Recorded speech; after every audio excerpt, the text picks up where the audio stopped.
Welcome to Penrose Learning, where we make understanding easy. You start by signing into your Apple ID on the device. This links your photos to iCloud. Once signed in, enable iCloud Photos in Settings so uploads begin automatically. Make sure you're on a stable Wi-Fi network and plug into power. Initial syncing can take hours for large libraries. This prevents interruptions and ensures full resolution originals upload.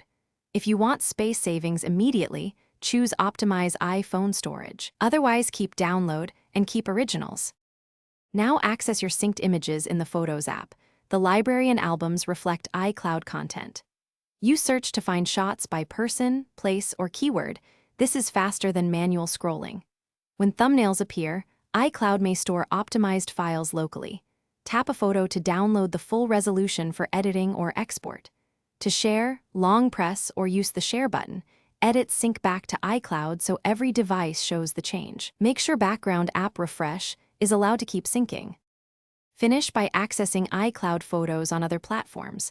On a Mac, enable Photos in Apple ID settings so the Photos app mirrors the library. On any computer, go to iCloud. Sign in, and open Photos to view or download files. Uploads from the web also appear on devices. If things stop syncing, check iCloud storage capacity and account status.